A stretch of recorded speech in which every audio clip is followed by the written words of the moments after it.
perizinan-perizinan yang di laut ini sudah diberikan semua. Ada 18 negara hari ini saya katakan ya, tidak pernah terbongkar di Aceh. Pusat selalu menyembunyikan semua data-data yang dibutuhkan oleh Aceh. Salah satunya Pak, 18 negara hari ini sudah mendaftar dan berinvestasi. Pak Jokowi dengan beberapa geng-gengnya itu meninggalkan berbagai orang-orang hari ini juga bermain di Aceh. Dan saya tidak melihat di masa Pak SBY. Pak Jokowi kan meletakkan banyak orang-orang yang pro ke beliau. Betul, Di betul. SKK Migas, di Kementerian ESDM, di Kementerian Investasi, di badan, di Kementerian Menko Invest. Kelompoknya Pak Surya Paloh. Siap. Iya, iya. Dia juga punya kepentingan. Karena dia punya tambang batu bara nih di Aceh Barat, di Naga Raya. Dia juga punya tambang emas di Aceh Tengah. Aceh ini ada potensi yang ada di darat, batu bara misalkan, ya. Kemudian ada minyak gas, ada emas. Kalau kita lihat dari Aceh Jaya, ya. Kemudian Aceh Barat sampai ke Aceh Selatan itu ada urat nadi emas, ada nikel. Bahkan saya bilang ada potensi uranium yang merupakan bahan baku nuklir di situ. Itu bukan Fahru Raji yang katakan, tapi Badan Tenaga Nuklir Nasional atau kita kenal dengan Batan, RI ya. Itu ada di mana? Ini saya kasih tahu, Aceh Tengah. Sementara di laut, Aceh memiliki minyak gas. Ditemukanlah ada di Andaman tadi dan di barat selatan, di blok Singkil dan di blok Melabuh. Kedua tangan saya memohon kepada Pak Prabowo. Tolong ganti semua orang-orang yang ada di SKK Migas. Tolong ganti semua orang-orang yang ada di kementerian-kementerian yang tidak pernah menguntungkan Aceh. Kita mau kuat dalam bingkai NKRI, bukan bingkai NJRI. Negara Jokowi, Republik Indonesia. Itu yang bahaya.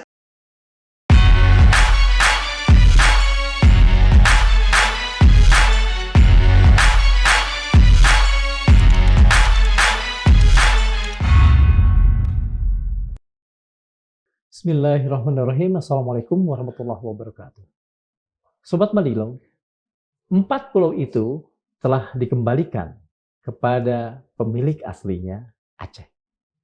Tetapi jangan terburu-buru merasa lega. Dalam politik, tidak setiap keberhasilan itu adalah pertanda kemenangan. Ada yang diberikan untuk diambil kembali, ada yang kemudian disusupi, dan ada hal-hal lain yang dimungkinkan untuk itu. Kita tahu di bawah Laut Singkil tersimpan sekian banyak kekayaan energi. Dan di atasnya bersemilir, bertiup angin investasi para investor yang dibawa oleh seorang menteri dari pemerintahan terdahulu. Jadi kita pun bisa bertanya, apakah pemerintah Aceh akan tetap tunduk dalam arti membiarkan bila mungkin sudah terjadi deal-deal sebelumnya, atau bangkit dalam arti melakukan bidding sendiri terhadap investor-investor tersebut. Dan yang lebih penting adalah selama 20 tahun, 2 dekade perdamaian hasil perjanjian Helsinki, apa sebetulnya yang sudah dinikmati oleh masyarakat Aceh? Apakah sejatinya tidak masyarakat Aceh mengganti senjata mereka dengan kesunyian yang belum sedikit pun membawa sejahtera? Kita akan kembali bertemu dengan seorang mantan senator 2 periode dari Aceh, Mas Fahru Raji. Bang Fahru Raji. Bang Fahru Raji. Seorang mantan senator yang tak pernah berhenti memperjuangkan Aceh. Kita berharap mudah-mudahan Aceh sendiri yang berbicara, bukan Mas Fahru Raji atau Bang Fahru Raji. Atau Aceh yang termanifestasi di dalam Bang Fahru Raji. Apa kabar terbaru seiring, ya katakan saja berkaitan setelah ini ya, setelah penyerahan kembali 4 pulau itu, berkaitan dengan para investor yang konon sudah dibawa oleh langsung saja lah Pak Luhut. Ya, baik. Saya ingin kita bongkar-bongkaran ini sebenarnya. Persoalan Aceh. Ya. Kita ikut Iwan Fals. Iya, kita ikut Iwan Fals, bongkar. Jadi persoalannya 4 pulau yang ada di Aceh yang sudah dikembalikan. Nah, ini saya apresiasi nih sama Pak Prabowo ya. Presiden Prabowo. Betul. Saya lagi bayangkan kemarin ketika setelah kita dialog di sini, kemudian Pak Prabowo mengeluarkan kebijakan menyerahkan 4 pulau itu ke Aceh. Saya bayangkan jika Soekarno pada saat itu tidak menandatangani peleburan Aceh masuk ke Sumatera Timur. Artinya apa? DITI tidak akan terjadi. Bahkan konflik Daud Bereh tetap diam. Daud Bereh tetap menjadi bagian dari NKRI pada saat itu. Betul. Bahkan tidak terjadi konflik tahun 70-an yang efeknya tahun 76 lahir Gerakan Aceh Merdeka. Betul. Saya bayangkan Aceh seperti apa maju saat ini. Gara-gara satu kebijakan salah, akhirnya berdampak 30 tahun Aceh hari ini berada dalam kemiskinan. Yeah. Hari ini Aceh berada dalam ketertinggalan. Yeah. Sumber daya manusianya jauh tertinggal dengan sumber daya manusia yang Jawa, ada di pulau-pulau Jawa. Karena apa? Pendidikan kita rendah di sana. Anggarannya juga terbatas. Kita hanya diberikan dana otsus 8 triliun. Sekarang sudah 97 triliun. Tidak seimbang dengan sumber daya alam Aceh yang dikembalikan ke pusat. Gas minyak yang dikembalikan ke pusat. Pajak yang dikembalikan ke pusat. Yeah. Dan berbagai potensi sumber daya yang ada di Aceh yang semuanya kembali ke pusat hanya dikembalikan Aceh dalam bentuk 20 tahun sekarang. Itu efeknya apa? Pembangunan kita tidak merata. Kemiskinan terjadi, pengangguran tinggi-tinggian. Nah, saya bayangkan kalau seorang Soekarno pada saat itu menolak Aceh ini dileburkan ke Sumatera Timur, biarkan Aceh mandiri dengan kekhasannya, dengan syariat Islamnya, dengan local wisdom yang dimiliki, budaya yang dimiliki, dan kecerdasan Aceh dalam mengelola daerahnya, saya yakin Aceh ini akan maju, lebih maju dari provinsi Tidak lain. akan mengalami ketertinggalan artinya saya membayangkan itu ya. yang kedua, ketika Pak Prabowo salah menandatangani atau menyerahkan 4 pulau itu kembali, ya tidak dikembalikan ke Aceh, saya akan melihat 30 tahun lagi Aceh akan berada dalam masa kegelapan.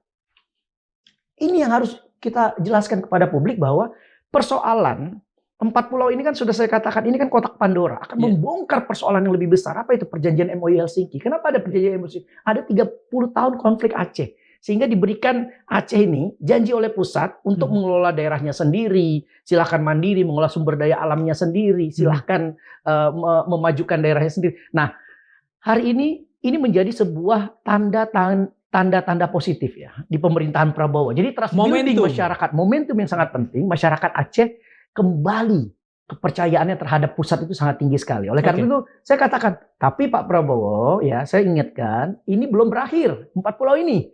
Masih ada lagi persoalan perjanjian MOU yang belum terrealisasi. Masih ada lagi anggaran dana otsus yang akan habis 2027. Nah, apakah ini diperpanjang? Kalau saya dan teman-teman pada saat itu memperjuangkan ini selamanya. Selama Aceh ini dalam bingkai NKRI ya berarti dana otsus itu harus ada selamanya. Bahkan Undang-Undang Nomor 11 Tahun 2006 harus direvisi.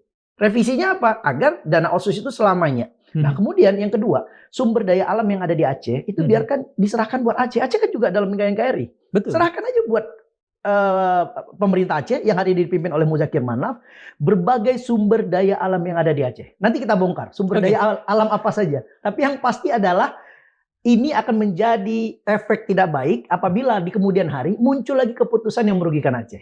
Mengapa harus nanti? Saya ingin mempersilahkan ya, katanya mempersilahkan itu salah karena PKST itu luluh.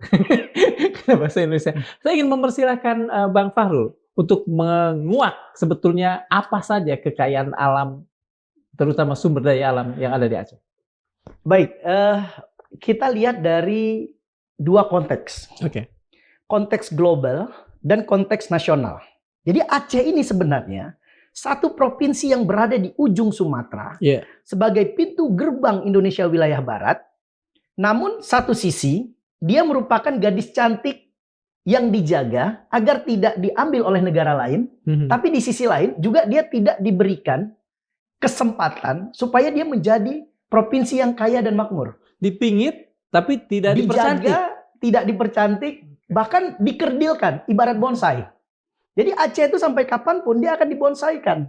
Dan ini faktanya terjadi di pemerintahan sebelumnya dan pemerintahan sebelumnya. Nah, kita berharap pada pemerintahan Presiden Prabowo sekarang, tolong bongkar mindset itu. Aceh hari ini dengan potensi sumber daya alam yang begitu besar, dia tidak boleh maju dan berkembang. Jadi ada dua kepentingan global dan kepentingan nasional. Kepentingan globalnya apa? Aceh ini berada di letak geopolitik dan geostrategi Indonesia yang sangat strategis. Dia berhadapan dengan Selat Malaka. Kalau di atas. Di bawah itu ada Samudra Indonesia. Bukan. Itu apa sih antara Sumatera dengan itu ya? Apa sih itu? Kemudian di atasnya ada Laut Cina Laut Selatan. Cina Selatan. Ada Samudra Kedekat Hindia. Andaman juga dekat-dekat. Samudra Hindia itu masuk Samudra Hindia. Jadi ada 3 ya wilayah hari ini yang diperebutkan oleh dunia. Baik itu Amerika, baik itu Cina. Artinya ada kepentingan. Nanti kita lihat bagaimana korelasinya dengan kepentingan pusat.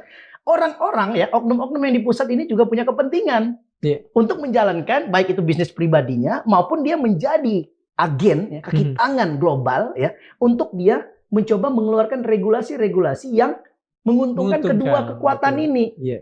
Dampaknya apa? Sehingga banyak kebijakan-kebijakan dari tahun 60-an, 70-an, 90-an, kebijakan pemerintah pusat selalu merugikan Aceh. Efeknya apa? Konflik terjadi. Oleh karena itu efek konflik ini bukan terjadi serta-merta karena orang Aceh ini masalah dia tidak suka dengan Indonesia, dia benci sama Indonesia, dia ingin keluar dari NKRI. Bukan itu persoalan. Persoalan keadilan. Aceh punya potensi sumber daya alam. Saya katakan sumber daya alam migas, sumber daya alam minyak. Potensi yang ditemukan sekarang nikel ditemukan di Aceh, berpotensi. Emas berpotensi di Aceh sangat tinggi sekali. Kemudian satu lagi yang diperebutkan dunia, bahan baku nuklir. Uranium. Itu berpotensi. Ada di Aceh? Ada di Aceh. Nanti kita bongkar. Dalam diskusi ini kita bongkar. Oke. Tadi Mas, tadi Abang bicara soal kepentingan global. Kita tarik dulu ya, karena bagaimanapun kan the evil itu kan ada di detailnya. Dalam urusan nasional, kelompok-kelompok mana saja yang bermain di Aceh yang kemudian langsung atau tidak langsung justru merugikan kepentingan warga Aceh, masyarakat Aceh. Artinya siapapun presiden yang memegang republik ini, dia tidak akan pernah lepas dari cengkraman asing. Oleh karena itu kebijakannya selalu menguntungkan asing. Oh, mari kita lihat ya. Soeharto membuktikan bagaimana ketakutannya dengan pemerintahan Amerika pada saat itu. Tahun 70-an ditemukan gas di Sumatera Utara, di Sumatera, di Aceh, di Aceh Utara. Kita kenal dengan perusahaan Betel. Dilanjutkan dengan perusahaan PT Harun pada saat itu. Apa yang terjadi? Itu kepentingan Amerika kan? Orde Baru memberikan kepada Amerika. Sehingga rakyat Aceh berontak. Kenapa nggak diberikan kepada perusahaan-perusahaan lokal saja mengelola? Kenapa nggak Indonesia saja mengelola? Kenapa harus Amerika? Akhirnya terjadi konflik. Lahirlah 74 gerakan perlawanan sudah mulai. 76 deklarasi Aceh Merdeka. Nah kemudian dalam proses konflik selama 30 tahun, coba lihat. Selama GAM berperang melawan Republik. Tidak ada sumber daya alam yang diambil kecuali gas, minyak. Karena itu perusahaan vital, dilindungi oleh negara. Tentara, polisi, dan sebagainya ada di sana. Tapi semua tambang-tambang emas, minyak, ya, yang lain-lainnya, itu tidak pernah dilakukan eksplorasi. Karena ada konflik GAM. Artinya GAM juga sebenarnya melindungi sumber daya alam di sana. Nah, ketika damai, MOU Helsinki 2005, terjadi potensi temuan sumber daya alam yang besar. Pertama di Andaman. Andaman ini dia kalau dilihat dari laut Biren ya, Sumatera Aceh Utara ke atas, Biren, Pidi, itu di atasnya Andaman. Ada Andaman 1, Andaman 2, Andaman 3. Sementara di wilayah barat selatan itu ditemukan blok barat Aceh Barat ya, blok Melabuh dan blok Singkil. Nah, 4 pulau ini kan bersinggungan dengan jalur gasnya blok Singkil. Ya. Nah, oleh karena itu, apa yang dilakukan oleh presiden sebelumnya? Saya melihat pertama Presiden SBY. Apa kontribusinya buat Aceh? Presiden SBY meninggalkan legacy damainya di Aceh. 2005 ditandatangani MOU Helsinki. Presiden SBY meninggalkan BRR. Badan Rekonstruksi dan Rehabilitasi Aceh. Terjadi pembangunan yang sangat signifikan di Aceh. Presiden SBY meninggalkan bandara internasional yang kita kenal dengan Bandara Iskandar Muda Internasional hari ini. Kemudian terjadi rehabilitasi dan rekonstruksi. Kemudian juga Presiden SBY meninggalkan BRA, ya, di mana terjadi reintegrasi perdamaian di Aceh. Ini suatu prestasi yang sangat luar biasa. Nah, kemudian juga coba kita lihat lahirnya Undang-Undang Nomor 11 Tahun 2006 itu di masa Pak SBY. Nah, ketika apa isinya tuh? Ya, undang-undang pemerintahan Aceh yang bersifat Oke. lex specialis, Iya, ya. iya, iya. Kemudian dia sifatnya asimetris desentralisasi, Oke. dan dia bersifat khusus. Oke. Di mana negara mengakui dan menghormati daerah-daerah bersifat khusus istimewa yang diatur Di oleh Aceh. undang-undang. Lahirlah Oke. undang-undang pemerintahan Aceh. Sehingga Aceh ini daerah khusus. Iya. Nah, itu yang tidak dipahami oleh pusat. Nah, kemudian dilanjutkan oleh pemerintahan Pak Jokowi, Presiden Jokowi. Apa yang dilakukan? Apa yang ditinggalkan? Apa yang ditinggalkan? Kita masih melihat sekarang ada proses infrastruktur jalan tol di sana. Walaupun nggak maksimal, mahal. Kenapa nggak digratiskan aja selama 20 tahun? Atau selama Aceh ini dalam NKRI, tol di Aceh gratis. Ini namanya kan proses rekonsiliasi. Yang bikin kan swasta. Ya artinya dari utang kan kalau nggak salah. Nah sekarang Ya, persoalannya adalah jalan tol yang dibangun, apakah ini merugikan, menguntungkan masyarakat yang ada di Aceh enggak? Ya bagi pengguna mobil-mobil mewah, mobil-mobil yang memiliki mobil-mobil yang harganya tinggi ya mungkin diuntungkan. Tapi masyarakat di sana kan belum diuntungkan secara signifikan. Pertumbuhan ekonominya, harga konflik tanah terjadi. Tanah dibeli dengan harga murah. Bahkan di PD itu masih ada masyarakat yang tidak dibayar tanahnya dan sebagainya. Kemudian juga ada KEK sekarang, KEK Arun. Itu produk turunannya dari Presiden Jokowi. Kawasan ekonomi khusus ya. Hari ini itu dipanggil beberapa petinggi-petinggi KEK ya. Itu dalam proses terjadinya korupsi di sana. Artinya apa? Nggak beres ini pekerjaan. Nah, kemudian juga ada pembangunan Kerto ya, bendungan Kerto, bendungan Tiro dan Ruko. Itu kan programnya Pak Jokowi. Tapi sampai sekarang kan belum selesai juga. Nah, inilah yang menjadi tantangan Presiden sekarang Prabowo untuk memperbaiki itu. Ingat loh, Pak Jokowi dengan beberapa geng-gengnya itu meninggalkan berbagai orang-orang hari ini juga bermain di Aceh. Dan saya tidak melihat di masa Pak SBY. Pak SBY meninggalkan beberapa perusahaannya, tidak ada di Aceh. Pak SBY meninggalkan kroni-kroninya. Pendukung-pendukung perusahaannya yang untuk bermain di Aceh, nggak ada. Bahkan Pak JK juga, yang dia juga punya perusahaan pembangkit listrik ya, dia tidak masukkan investasinya di Aceh karena apa? Karena dia tahu ini persoalannya persoalan konflik, ada persoalan sejarah, biarkan orang Aceh yang bangun.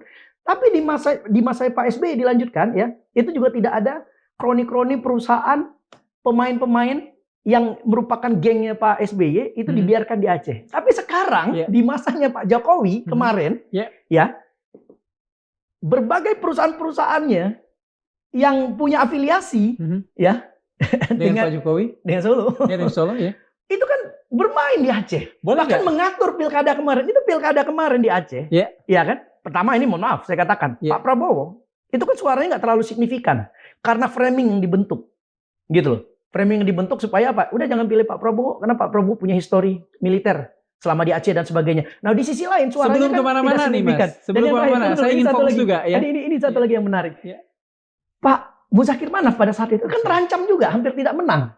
Karena apa? Karena ada skenario perebutan sumber daya alam supaya jangan dipegang oleh Muzakir Manaf. Untung pada saat itu Pak Prabowo yang juga presiden terpilih berafiliasi dengan Muzakir Manaf sehingga Prabowo diuntungkan dengan dukungan Muzakir Manaf dan Muzakir Manaf juga secara tidak langsung walaupun tipis menangnya juga diuntungkan. Pak Mualim ini gimana? Mas cukup dekat dengan Pak Mualim? Sangat dekat sekali. Oke. Tadi Mas berkali-kali ngomong geng Solo, kroni Jokowi. Boleh dong dielaborasi agar kemudian orang juga tidak bertanya-tanya siapa sebetulnya yang dimaksud itu.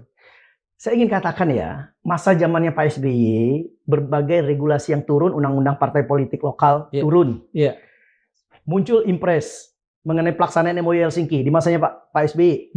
Ya. Kemudian lahirnya berbagai PP di masanya Pak SBY. Itu ada beberapa PP yang lahir di masanya Pak SBY. Baik itu mengenai partai politik, baik itu mengenai persyaratan tata cara pemberhentian sekda, itu sekda di Aceh beda. Dia langsung SK-nya presiden, beda sama sekda yang di provinsi lain. Ya. Karena PP-nya mengatur seperti itu. Kemudian ada PP 83 tahun 2010. Itu tentang pelimpahan kewenangan pemerintahan Aceh wilayah Sabang. Itu Pak SBY. Ya, kalau Pak Jokowi kan 2014-2024 ya. Pak SBY 2024 sampai dengan 2014.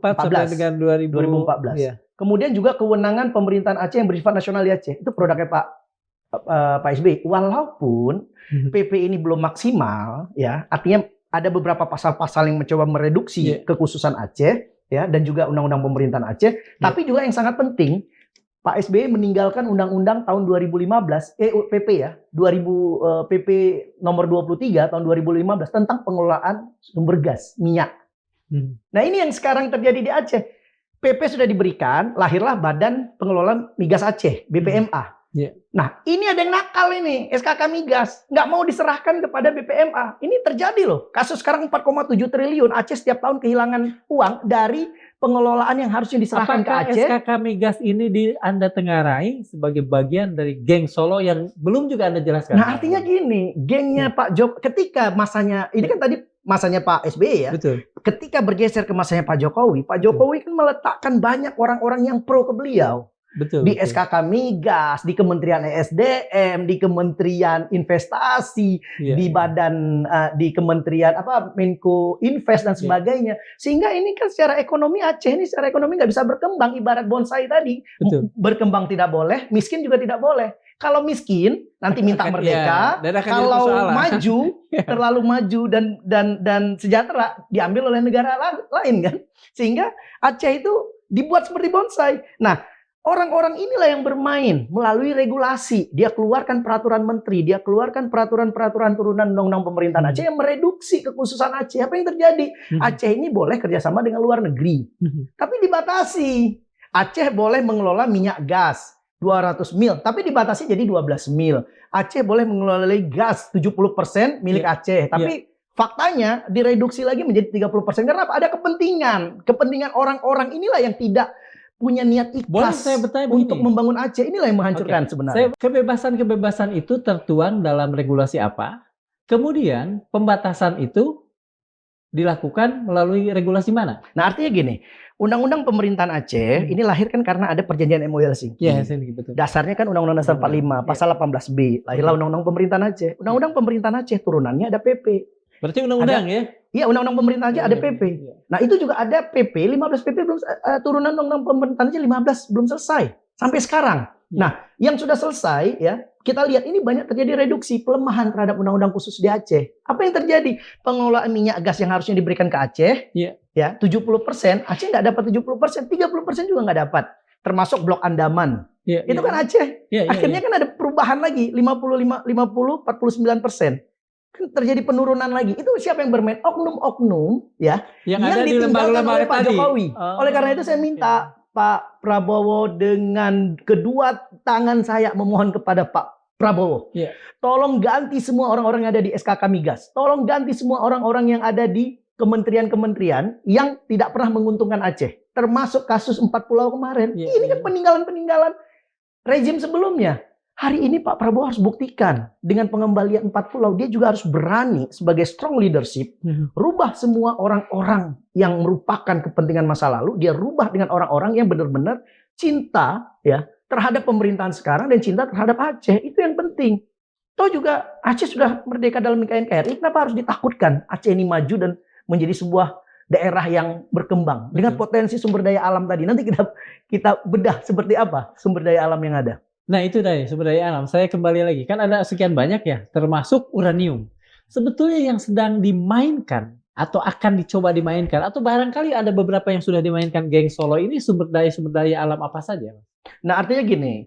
Dan seberapa besar mereka sudah investasi di Aceh itu lebih menguntungkan investasi laut daripada darat. Karena darat ini kondisi politiknya, situasinya masih belum begitu aman secara keamanan.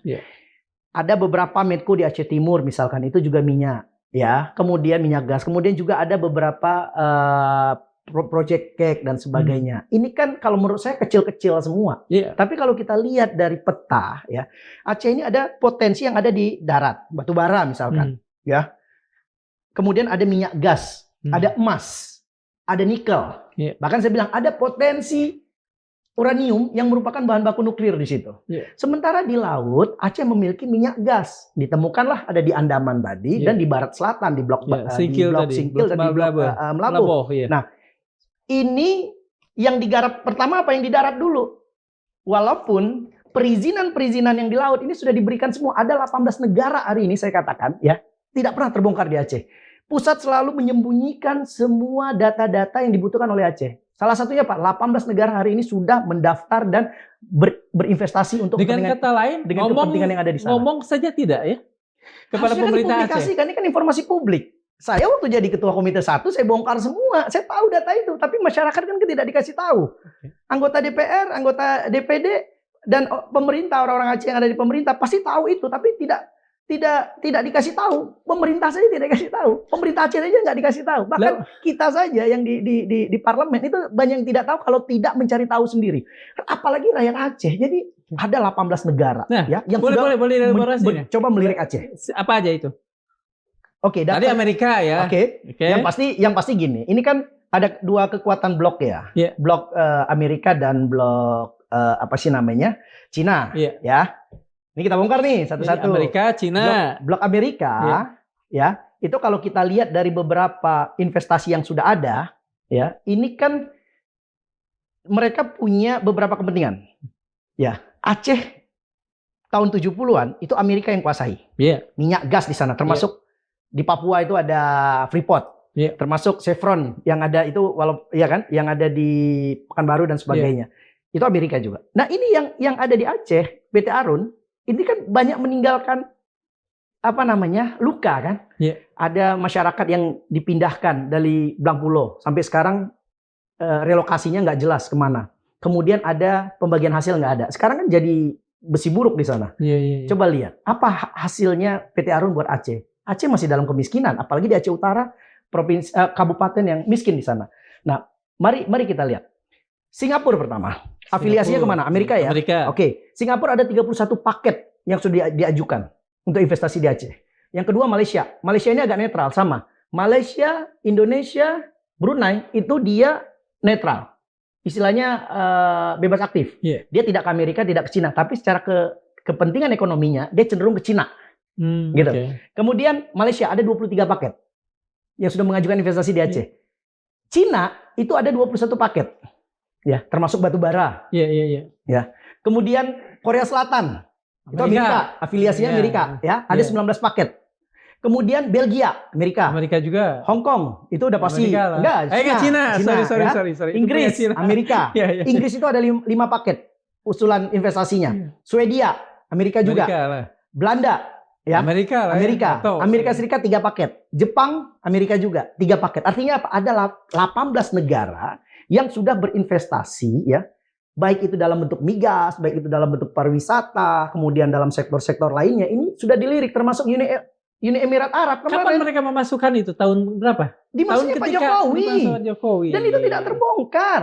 Dan ini sudah bermain. Artinya apa? Ya, saya ada lihat potensi besar ini kalau diatur oleh Aceh, apalagi Aceh punya hak 70%. Ya, nggak terlalu menguntungkan pusat lah. Kalau gitu ya 4 pulau ini kita geser aja ke Sumatera Utara. Padahal secara historikal itu udah milik Aceh. Cara berpikir picik dan licik seperti ini yang merusak NKRI sebenarnya. Apakah Aceh akan membiarkan itu berlangsung sementara dari awal pun dia tidak sama sekali dilibatkan, atau bangkit dan mengadakan bidding ulang atau apapun namanya? Nah, oleh karena itu pertaruhan pilkada kemarin kan pertaruhan sumber daya alam sebenarnya. Ada 3 kelompok yang bermain. Ya, silakan. Yang pertama kelompok Solo. Pastilah ya. Kelompok Solo. Ya, oke, kelompok Solo. Tapi kelompok Solo juga dia siapapun yang menang dia harus dapat kepentingan nih. Gitu loh. Kemudian yang kedua, kelompoknya Pak Surya Paloh. Dia juga punya kepentingan. Karena dia punya tambang batu bara nih di Aceh Barat, di Nagarraya. Dia juga punya tambang emas di Aceh Tengah, gitu. Dia punya kepentingan. Kemudian kelompok lainnya itu adalah yang mengusulkan calon presiden. Jadi afiliasinya itu jelas. Kalau di Aceh kemarin calon gubernur ada 2. Artinya kelompok Prabowo lah. Nah, Pak Prabowo, ya ini kan sebagainya kelompok yang sebenarnya ingin ambil. Republik ini termasuk mengambil Aceh kan. Nah, di situ kan ada Muzakir Manaf. Walaupun pada saat itu Muzakir Manaf sangat dicurigai kan. Ini kalau dipegang oleh Muzakir Manaf gubernur nanti Aceh merdeka nih. Akhirnya kan trust building itu, kepercayaan itu akhirnya mampu diyakinkan beberapa teman-teman di pusat ya.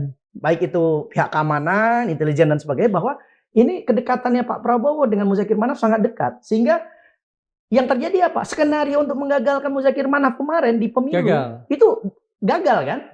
Walaupun terlihat sekali skenarionya agar Muzakir Manaf jangan jadi gubernur, dikasihlah cari calon lain. Nah, ketika Muzakir Manaf menang, itu kan 52%, tipis sekali. Tipis sekali. terjadi peredaran uang yang sangat besar-besaran kan di sana. Sementara Muzakir Manaf nggak punya uang pada saat itu. Pada blok lain ya. Iya, dia nggak punya uang. Bayangkan, tapi bisa menang karena apa? Karena rakyat Aceh ini cinta damai, pingin Aceh ini dipimpin sekali oleh Muzakir Manaf. Nah, sekarang ketika sudah dipimpin Muzakir Manaf, ini kan mereka ini masih punya kepentingan kan? Pak Surya Paloh masih punya tambang batu bara, PT Mifanya gitu. Kemudian beberapa orang-orangnya, oknum-oknum yang berafiliasi dengan Pak Jokowi juga memiliki beberapa izin-izin di sana kan? Kelompok Pak Jokowi ini menggelontorkan uang pada lawannya Muzakir atau tidak? Kelompoknya Pak Jokowi pada kemarin? Pada pilkada kemarin. Ya tentunya untuk memenangkan orang-orangnya udah pasti kan. Tapi orang-orangnya itu bukan Muzakir Manaf kan? Muzakir Manaf. Pak Muzakir Manaf kan pada saat itu tetap sama Pak Prabowo. Ya kan, walaupun dengan anggaran yang terbatas bisa menang. Tapi saya ingin katakan bahwa ini sumber-sumber daya alam ini. Ini kan sebenarnya tiket untuk menguasai politik kan.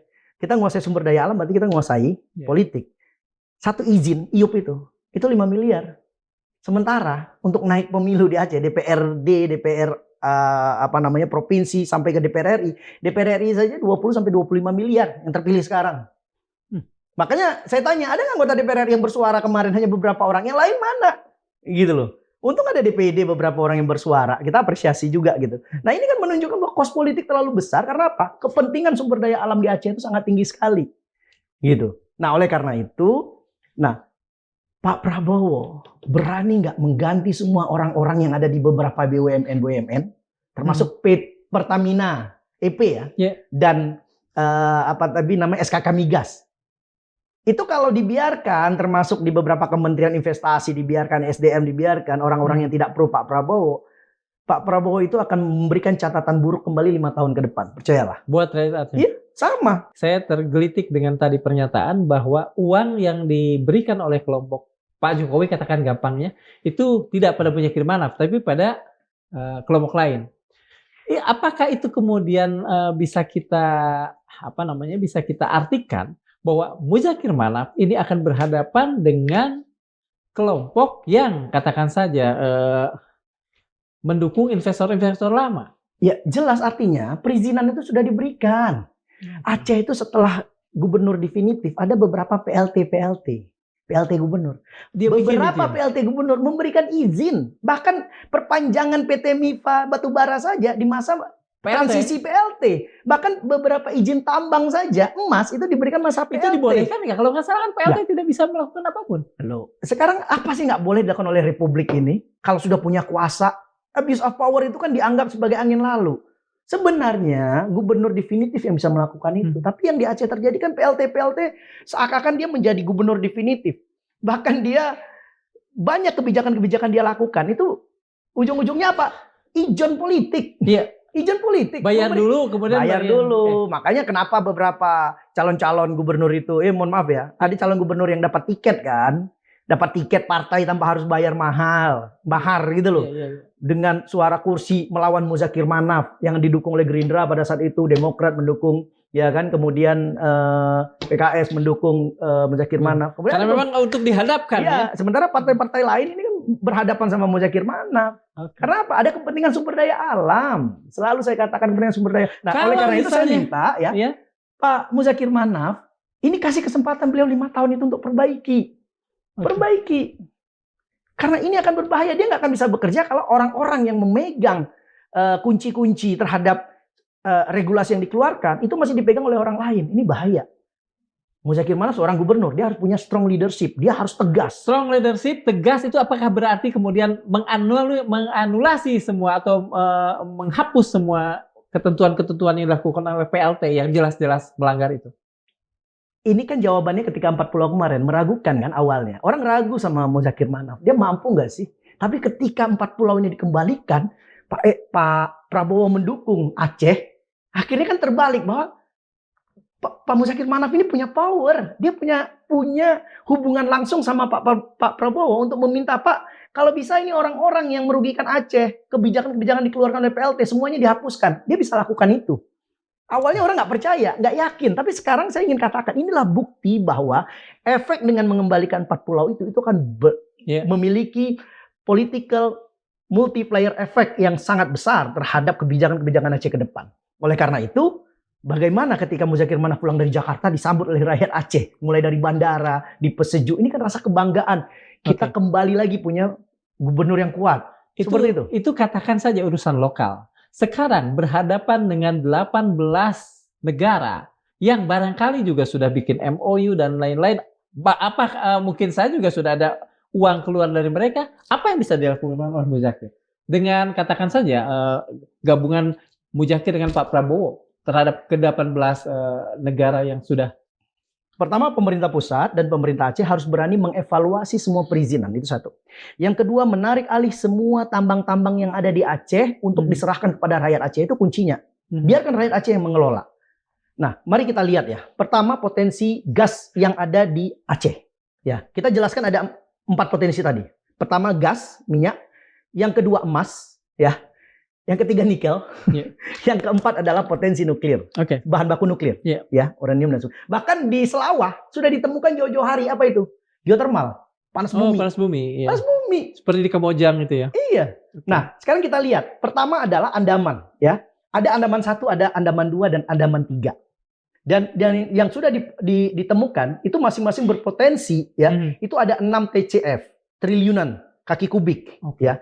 Bahkan ada bukti cadangan gas, besar, ya. Gas ya? Iya, gas. Itu merupakan gas terbesar yang ditemukan di dunia. Di dunia. Ada di Andaman. Kemudian ada di blok barat tadi, barat selatan tadi, Aceh. Kemudian di Sumatera Utara, ya, perbatasan dengan Sumatera Utara itu ada Tamiang. Ya, Aceh Tamiang, ya. Itu kan atas lautnya itu Tamiang, kemudian Aceh Utara, kemudian sampai ke Pidi, itu kan ditemukan di daerah Selat Malaka. Itu kan potensi minyak yang sudah ditemukan, ya. Ada 14 TCF. Ya, itu cadangannya. Itu apa namanya? Potensinya sangat luar biasa sekali. Nah, mari kita lihat potensi migas yang lain. Itu kalau kita lihat sudah masuk di blok B itu pengelolanya PT Pema Global Energy, PGE, ya, itu anak perusahaan dari Pema dan sebagainya. Nah, di situ juga ada Pertamina Gas Negara, PGE, ya, di situ. Kemudian ada juga cadangan yang ada di Lapangan Rayu, ya, itu Aceh Utara. Nah, kemudian blok A dikelola oleh Medco. Medco INP Malaka. Nah, cadangan gasnya itu sangat luar biasa sekali. Kemudian blok Melabuh yang saya katakan kemarin, offshore, ya. Itu Northwest Aceh, ya, ONWA atau disingkat dengan OWA. Kemudian blok Singkil. Nah, itu OSWA atau offshore Southwest Aceh. Itu dikelola oleh siapa? Konrad Asia Energy. Gitu. Nah, perusahaan migas itu dari Singapura. Singapura afiliasi kemana? Amerika. Medco afiliasi kemana? Amerika. Amerika juga. Oke. Kemudian Andaman, beberapa yang sudah masuk afiliasi kemana? Ke Amerika. Ini Amerika ini sedang menguasai, ya, minyak-minyak yang ada di Aceh. Minyak dan gas. Minyak dan gas yang ada di Aceh. Mulai dari tahun 70-an. Dia nggak nyaman dengan kedekatan Indonesia ini dengan Cina. Dia nggak nyaman. Saat ini, termasuk Wali Nangro sudah berangkat ke Rusia. Ingin kerja. Bahkan hari ini Presiden Prabowo juga sudah ke Rusia. Mendapat bantuan 37,8 triliun atau 2 miliar euro. Iya, betul. Ya, untuk kerjasama nuklir. Apakah Amerika merasa nyaman? Tidak nyaman. Dia akan menjadikan proyek Aceh ini akan kembali lagi proyek konflik. Lihatlah, dia akan cari cara. Gini. Amerika gerah. Sementara kan hubungan antara Pak Prabowo lah katakan saja dengan Putin atau dengan Rusia ini semakin dekat. Semakin dekat. Apalagi ada proyek nuklir. Apakah ada kemungkinan begini? Ya, Indonesia sendiri kan tidak nyaman kalau misalnya kekayaan alam itu diberikan kepada Amerika yang Freeport aja jelas-jelas tidak menguntungkan kita. PT Harun apa yang diuntungkan buat Aceh dan Indonesia? Apakah nanti akan diganti? Dia dianulasi, dikembalikan? Nah, itu tergantung sama Presiden Prabowo kan. Berani nggak Presiden Prabowo? Artinya gini, Aceh itu bukan stakeholder, Bang. Aceh itu shareholders, pemilik sah tanah minyak yang ada di Aceh itu, dia itu pemilik sah. Jangan jadi stakeholder. Stakeholder itu kan hanya dapat 2%, 3%. Tapi ini shareholders, pemilik. Seperti konsep Saudi Arabia. Tanah-tanah di Emirat itu semuanya shareholders. Dikelola oleh pemerintah daerah, silakan investasi oleh asing. Asing ini hanya tidak boleh lebih kepemilikannya tunggal. 49% paling maksimal. Tapi kan tetap kepemilikannya Aceh. Nah, konsep seperti ini sudah ada dalam MOU Helsinki, perjanjian.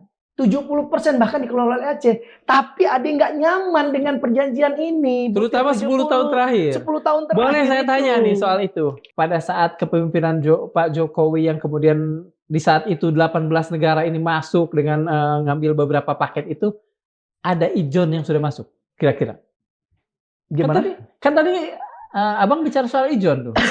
Duitnya dulu, kemudian ada nggak? Ada. Kalau nggak mungkin uang berputar pada pilkada kemarin. Muzakir Manaf kan hampir kalah kemarin gara-gara uang yang beredar sangat masif. Kan kita sudah laporkan dan banyak teman-teman DPD, DPR yang tidak terpilih karena duitnya juga Firm dari kelompok Solo ini.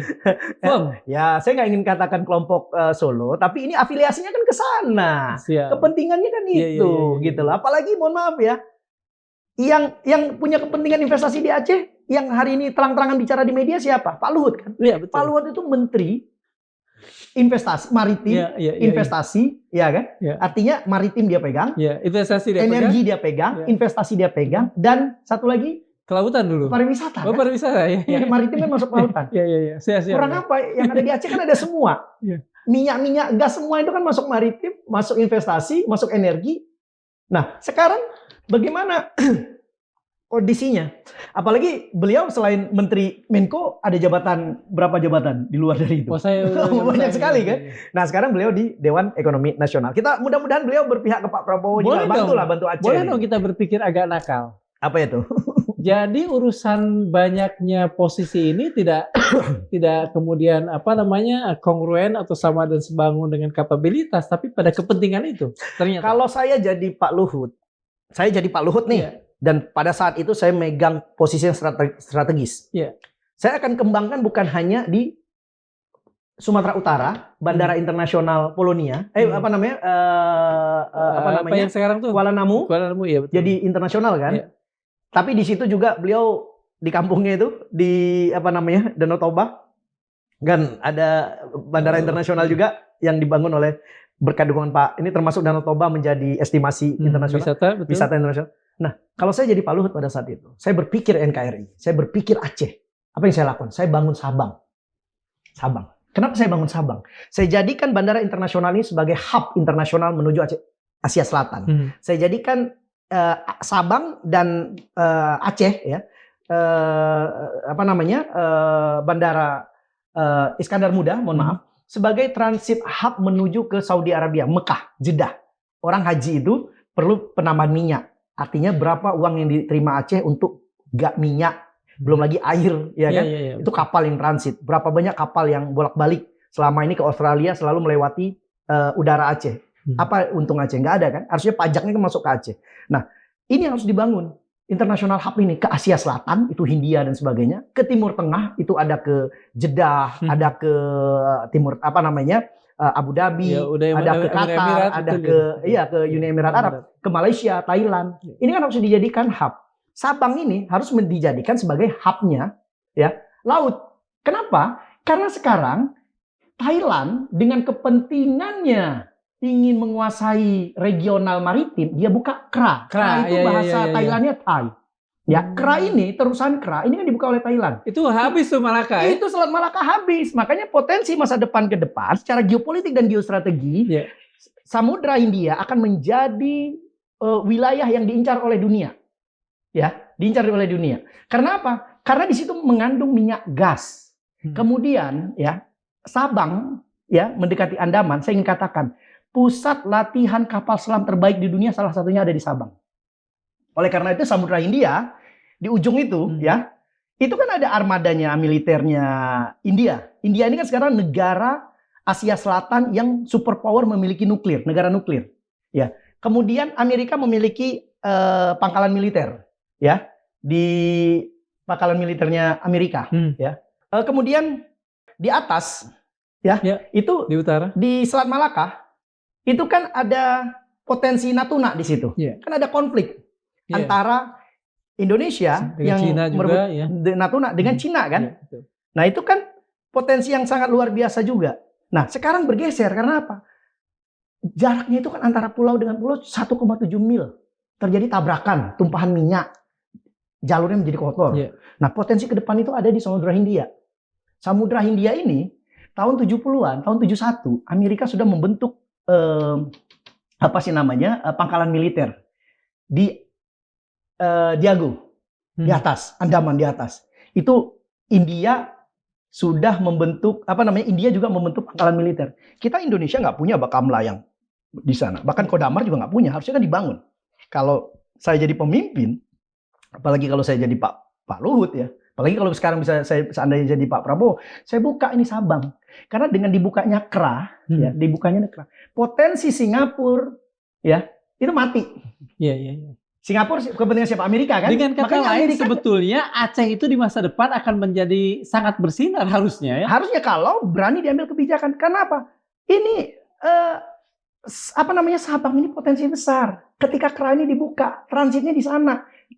Minyak, pariwisata, makanan, air, itu kan ada di Sabang. Nah, kalau itu dibuka, Singapura mati. Yang nggak mau mati Singapura siapa? Pertama Singapura. Yang kedua siapa? Amerika. Yang ketiga siapa? Antek-anteknya Singapura dan Amerika yang ada di negara kita. Di negara kita yang nggak akan pernah kasih izin. Muzakir Manaf, saya pernah memimpin delegasi, langsung diikuti oleh Muzakir Manaf, ketemu sama Menteri Perhubungan Budi pada saat itu.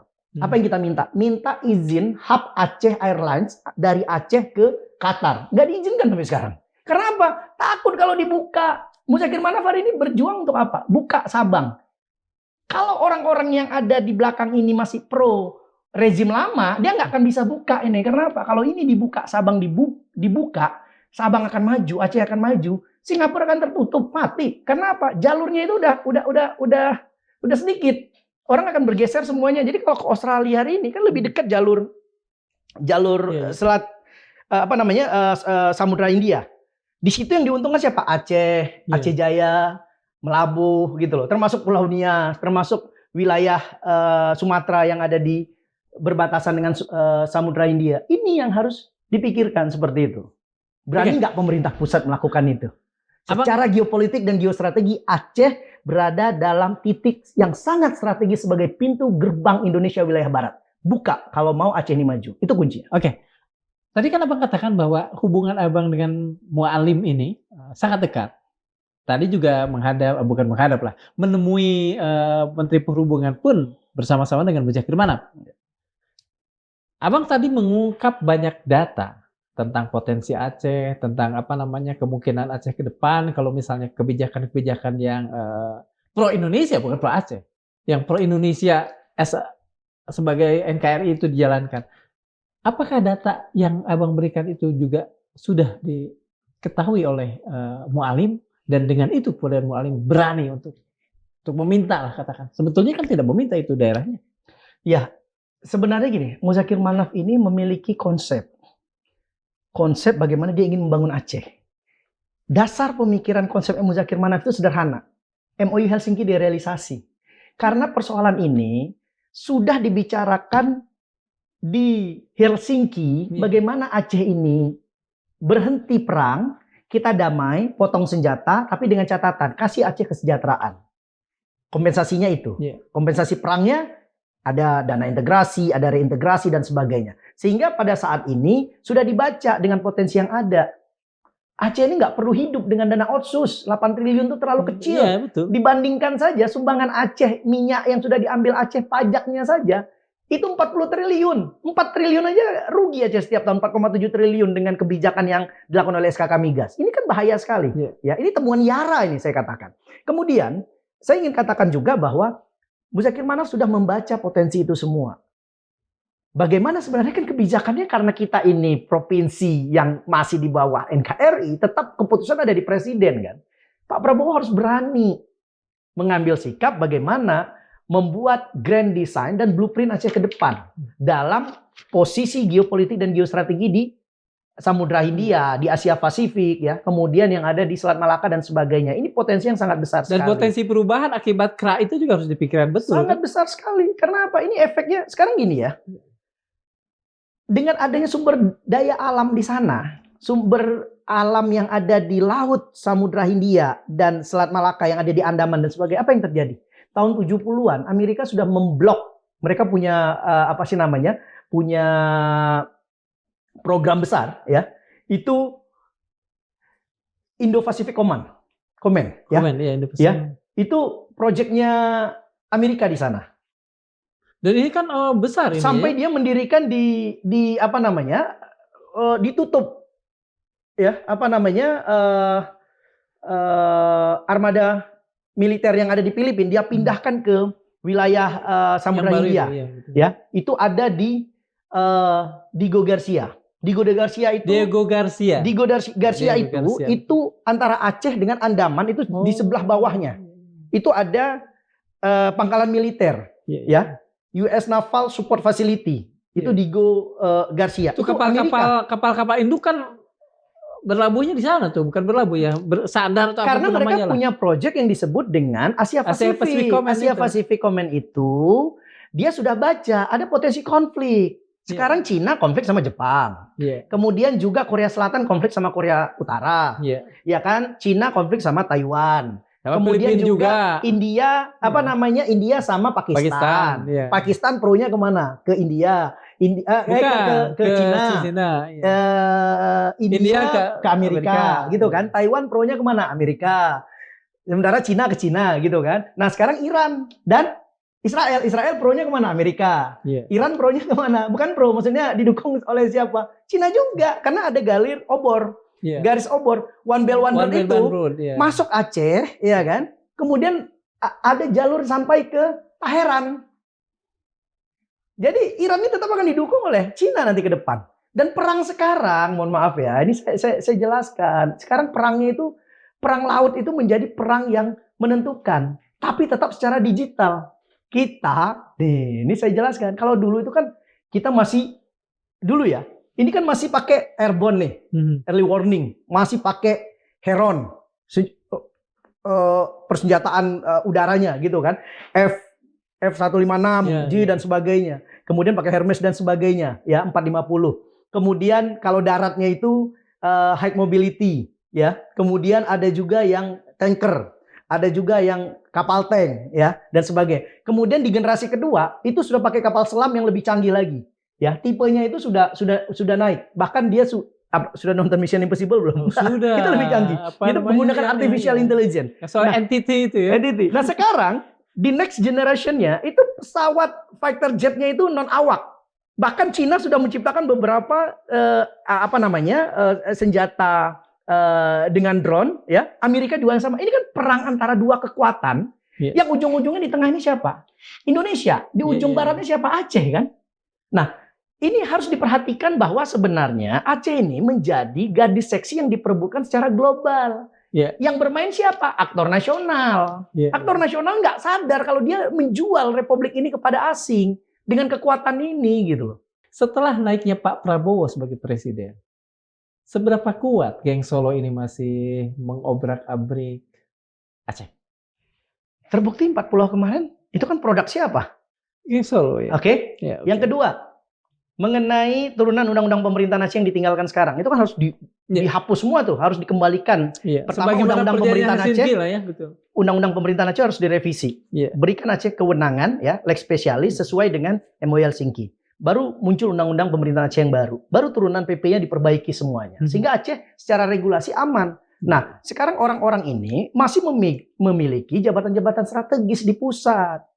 Termasuk di kementerian juga memegang posisi. Sehingga secara perizinan agak susah diberikan. Aceh ini diberikan kewenangan, ibarat sapi, ya istilahnya. Kepalanya dilepas tapi ekornya diikat gitu loh. Jadi nggak boleh kemana-mana. Ini orang-orang jahat sekali pola kebijakannya. Betul. Ini orang-orang ini terlalu banyak sehingga susah di-mention satu persatu. Sangat banyak karena mereka menguasai kebijakan pemerintah pusat. Apalagi kita ini kan sudah menuju sentralistik dengan adanya Omnibus Law. Iya kan? Kalau misalnya dan berapa banyak undang-undang yang dihasilkan DPR kemarin, Omnibus Law dan sebagainya, merugikan Aceh, termasuk undang-undang minerba kan merugikan Aceh. Padahal Aceh kan lex spesialis, undang-undang khusus. Tapi tetap tidak berlaku kan undang-undang khusus. Nah, Aceh kan jadi marah lagi. Nah, sekarang dengan dikembalikan 4 pulau ini, ada persoalan-persoalan lain yang harus diselesaikan. Termasuk pengelolaan migas. Yang baru-baru ini misalkan Aceh kehilangan 4,7 triliun per tahun. Itu dana yang harus diberikan buat Aceh melalui BPMA, tapi dikelola oleh SKK Migas dan Pertamina EP. Ya. Kan sudah diberikan undang-undangnya. Silahkan Aceh mengelola. Tapi dikeluarkan PP-nya, ya kan? Tentang pengelolaan migas. Sementara lembaga struktur pusatnya tidak mau menyerahkan. Berapa kerugian Aceh setiap tahunnya? Itu yang harus sebenarnya diperjuangkan dan dipikirkan oleh pemerintah, ya, baik itu pemerintah Aceh maupun pemerintah pusat, bahwa ini Aceh banyak sekali kerugian. 60 triliun Aceh bisa dapat setiap tahun kalau benar-benar kebijakan sesuai dengan apa yang sudah disepakati. Itu 60 triliun per tahun. Memajukan Aceh adalah memajukan Indonesia pada intinya, kan? Betul? Iya. Ya. Mengapa misalnya tidak segera dilakukan? Ini udah 8 bulan. Ya, katakan saja babat alas amer gitu ya, orang-orang yang merugikan, bukan merugikan Prabowo sebetulnya, tapi merugikan Indonesia, merugikan Aceh, ini segera dihilangkan tuh, mengapa tidak? Nah, Atau ada harapan untuk itu, atau tidak ada harapan itu sebagai orang Aceh? iya, tentu harapannya besar. Makanya kepercayaan masyarakat Aceh terhadap Pak Prabowo dengan sikap politik, ya, dan kebijakan mengembalikan 4 pulau, ini kepercayaan masyarakat Aceh itu lebih dari 90% ke Pak Prabowo. Oleh karena itu jangan berhenti di 4 pulau. Masih Tapi ada babat persoalan juga lain lagi. iya, iya. Termasuk urusan Persoalan orang. bendera belum selesai. Persoalan migas, pengelolaan migas belum selesai. Persoalan dana orang-orang otsus yang belum merintangi selesai. Orang-orang yang merintangi ini menjadi prioritas atau tidak? Nah, artinya Harusnya prioritas, kan? harus menjadi prioritas. Aceh masih kemiskinan. Mantan kombatan masih berada di dalam Iya. garis kemiskinan. Iya. Iya kan? Yang Orang-orang mereka miskin. kalau bisa frustasi bisa, Iya kan? Iya. bisa ngaco lagi. Bayangkan hanya gara-gara pulau kemarin saja, semuanya sudah membentangkan bendera Aceh dan menyatakan sikap kami akan lawan lagi Jakarta. Dan itu rata-rata orang yang dulu lahirnya umur 2005, baru lahir, Iya, sekarang umur 20, ditambah dengan mantan-mantan kombatan yang muda-muda, semuanya udah bersikap. Jadi saya bilang Aceh ini jangan dianggap remeh. Iya. Jangan dibiarkan hal-hal seperti ini terus istilahnya semakin membesar. Jangan di-omission, jangan dibiarkan. Jadi biarkan. Tapi benar-benar cepat ngambil sikap. Kemarin kan cepat sekali diambil sikap oleh Pak Apakah Prabowo. membiarkan orang-orang yang selama ini merintangi Aceh itu dianggap sebagai omission oleh omission Pak Prabowo oleh Abang? Jelas 8 bulan ini kan sebenarnya omission ya, dibiarkan saja. Biarkan saja, betul. 8 bulan. Sehingga meledaklah kasus 4 pulau. Iya. Meledak lagi kasus nanti ini kasus yang pengelolaan migas yang oleh SKK Migas. Ditambah lagi dengan beberapa perusahaan-perusahaan yang ada di Aceh dan sebagai perizinan. Iya. Isu tambang belum. Ya, isu tambang belum. Nanti akan meledak lagi isu tambang dalam waktu dekat. Isu kerjasama Aceh dengan luar negeri belum. Sementara PP-nya sudah keluar. Belum lagi masalah pengelolaan migas tadi sudah. Ya, belum lagi masalah pertanahan yang katanya Aceh memiliki boleh mengelola tanah ya dalam bentuk Badan Pertanahan Aceh, nggak ada lagi Badan Pertanahan Nasional, tapi tetap dalam bentuk integral kelembagaan yang sifatnya vertikal ya, itu masih dibolehkan. Jadi ada BPN, ada BPA di sana. Nah, ini kan masih belum selesai. Masalah bendera juga belum selesai. Jadi saya pikir jangan dibiarkan berlarut-larut. Sudah 4 presiden loh. Artinya sudah 20 tahun loh damai Aceh ini. Artinya dicicil lah ya urusan-urusan ini ya. Iya, makanya oleh karena itu harapan mereka terhadap Pak Prabowo besar. Karena Pak Prabowo punya kedekatan emosional ya dengan Pak Muzakir Manaf. Nah, ini yang menjadi ekspektasi dan juga harapan yang sangat tinggi. Dan saya yakin gitu. Ya. Mari kita bongkar yang menguasai migas yang ada di Indonesia itu kan 85% dikuasai Amerika. Ya kan? Nah, apalagi dengan kecenderungan Indonesia hari ini cenderung dekat ke Cina dan ke Rusia. Amerika itu gak akan diam. Dia akan bikin berbagai manuver. Gitu loh. Oleh karena itu saya pikir Aceh ini jangan dikorbankan dong dengan hal-hal seperti itu gitu loh. Oleh karena itu coba lihat ya, yang menguasai minyak gas yang ada di Indonesia. Chevron 44% ya. Pertamina dan Mitra hanya 16%. Bayangkan Pertamina ini punya kita hanya 16%. Ya kan? Total itu ada 10%. ConocoPhillips itu ada 8%, Medco ada 6%. Jadi apa yang dimiliki oleh kita hanya 16%, apalagi Aceh. Misalkan kita mau bikin kalau Pertamina itu ada di Aceh, di Indonesia, di Aceh itu ada misalkan BPMA misalkan. Dia bisa mengelola minyak dan gas. Ini kan belum ada 0% sama sekali, belum diberikan kepercayaan dan sebagainya. Nah, mari kita lihat potensi, kalau tadi potensi minyak dan gas ya, yang ada dimiliki oleh Aceh. Ini ada juga potensi yang dimiliki oleh Aceh itu dalam bentuk nikel. Dalam bentuk nikel.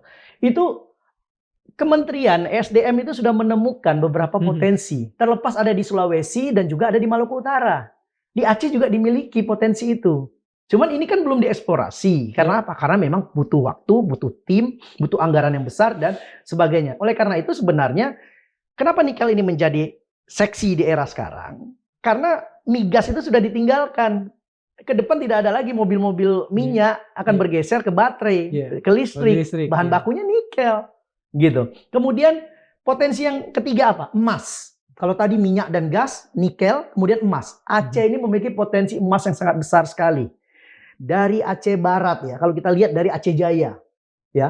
Kemudian Aceh Barat sampai ke Aceh Selatan itu ada urat nadi emas yang panjang sekali. Kalau naik ke atas ke Aceh Tengah, makanya ada beberapa perusahaan tambang emas di sana kan, Linge Mineral itu, Gul. Kemudian kalau kita lihat juga di Pidi juga ada, kalau di Aceh Barat itu Sungai Mas itu dikenal. Kemudian kalau di Pidi itu Gempang. Itu semuanya masyarakat nambangnya secara tradisional. Nah, ini potensi yang sebenarnya harus dilindungi secara hukum dengan kekhususan yang dimiliki oleh Aceh. Nah, kemudian, ini yang menarik, yang menjadi yang masyarakat banyak belum tahu apa itu potensi bahan baku nuklir sekarang ditemukan uranium dan thorium yang ada di Aceh. Potensi itu sudah ada. Bahkan geotermal yang ada di Selawah. Nah, artinya apa? Data Badan Tenaga Nuklir Nasional itu menunjukkan ada potensi uranium dan thorium di beberapa wilayah Sumatera termasuk di Aceh. Itu bukan Fahru Raji yang katakan, tapi Badan Tenaga Nuklir Nasional atau kita kenal dengan Batan RI ya. Itu ada di mana? Ini saya kasih tahu. Aceh Tengah. Aceh Tengah itu wilayah tengah. Ini akan menjadi daerah yang akan diperebutkan nanti ke depan ya. Bahkan Barat Selatan. Barat Selatan ini yang saya kasih tadi ada Melabo, Singkil ya kan. Kemudian ada Aceh Selatan. Itu kan potensi emas. Kalau di tengah itu ada potensi yang saya katakan tadi. Masa depan itu nikel dan uranium akan memegang katakan saja kunci ya. Gini, untuk melakukan eksplorasi menuju eksploitasi sumber daya alam itu kan prosesnya panjang, butuh izin, persiapan perusahaan, izin. Izin itu 3 lapis, izin pemerintah daerah, izin pemerintah provinsi, izin pemerintah pusat. Dengan ada undang-undang Aceh, izin itu harus ada di Aceh. Tapi dengan undang-undang Minerba, izin ditarik ke pusat. Lagi. Aceh bisa apa? Karena apa? Kewenangannya ditarik. Sebenarnya nggak boleh, karena ini sifatnya lex spesialis. Kemudian untuk melakukan itu anggarannya besar. Tidak mungkin pemerintah daerah dengan anggaran 6 triliun dananya untuk melakukan eksplorasi itu. Anggarannya besar sekali. Perlu investasi. Ya, investasi ini mengundang cuma 2 kekuatan besar tadi. Ini afiliasinya perusahaan Amerika atau perusahaan Cina. Yang mayoritas hari ini kan Amerika yang kuasai beberapa perusahaan yang ada di Sumatera, di Aceh. Ya kan? Misalkan Harbour Energy. Itu sebelumnya Premier Oil. Itu kan Inggris, afiliasi ke Amerika. Itu kan minyak gas dan sebagainya. Muradala Energy juga, itu kan dari Uni Emirat Arab, itu juga afiliasi ke Amerika kan. Kemudian perusahaan ExxonMobil, jelas Amerika yang punya. Repsol, itu Spanyol, afiliasi ke mana? Amerika kan. Itu yang sudah bekerja di Aceh ya, yang sudah masuk ke Aceh ya. Kemudian Conrad, Asia Energy, Singapura, itu afiliasi ke mana? Ke Amerika. Kemudian ini yang sebenarnya menjadi satu hal yang menarik bahwa Aceh ini sebenarnya akan terus-menerus diperlakukan tidak adil ya, karena dia memiliki sumber daya alam yang sangat luar biasa sekali, sehingga muncul istilah yang baru di Aceh itu apa? Kita hanya butuh tanah Aceh, bukan orang Aceh. Jadi biarkan orang Aceh ini miskin, bahkan dihilangkan. Yang dibutuhkan itu adalah tanahnya Aceh. Ini kan sangat kejam loh. Kita kan satu bangsa.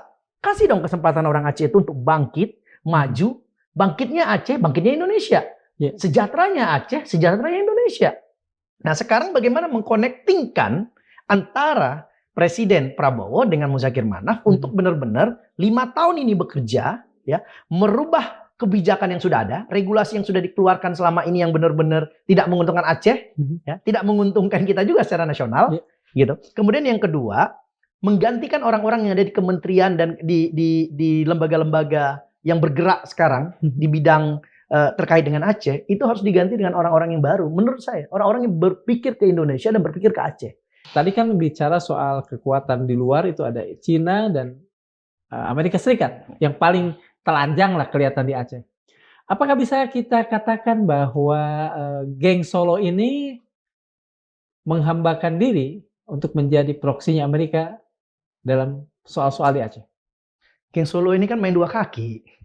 Cina main, Amerika juga Yang main. penting kan? cuan. Yang penting. Iya. Oke.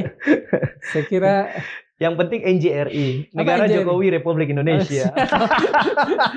Ini orang Aceh ngomong loh. iya, Kita saya- mau kuat dalam bingkai NKRI, bukan bingkai NJRI. Negara Jokowi Republik Indonesia. Itu yang bahaya. Terima kasih Mas lagi. Bang Fahrul. ya, masih udah habis. Iya, masih udah habis, tinggal udah di di bawah. Monas. Jadi tinggal di Monas. Sebentar, siapa yang ngasih itu ya? Salah satu konglomerat. Haji Markam. Haji Markam, betul. Ya, Orang dekatnya Pak Karno zaman itu ya. sangat dekat. Tapi dia dituding sebagai pro PKI kan, Iya, makanya betul. dia diambil semua harta dan sebagainya. Iya. Saya kenal loh anak-anaknya, cucunya. Wah, miskin semua sekarang. Jahat sekali rezim ini. Ya Allah. 4 pulau itu telah kembali, tapi kita pun tahu keadilan bukan sekadar peta. Kedaulatan bukan sekadar garis batas, dan kemajuan tak pernah lahir dari kepasrahan. Dalam Gulistan yang ditulis oleh Sya'di Asyirazi, dia menulis, jika engkau tak ikut pedih dalam derita sesamamu, kau bukan manusia, hanya raga tanpa jiwa. Sedang Nabi Muhammad SAW bersabda, barang siapa yang diam terhadap kebatilan, maka ia adalah setan yang bisu. Aceh hari ini berdiri di simpang sejarah. Antara jadi tuan di negeri sendiri atau kembali menjadi pelengkap dalam pesta kekuasaan pusat.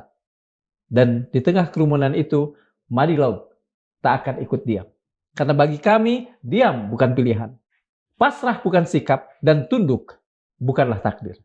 Jangan biarkan nalar kita mati sebelum republik ini kita benahi. Assalamualaikum warahmatullahi wabarakatuh.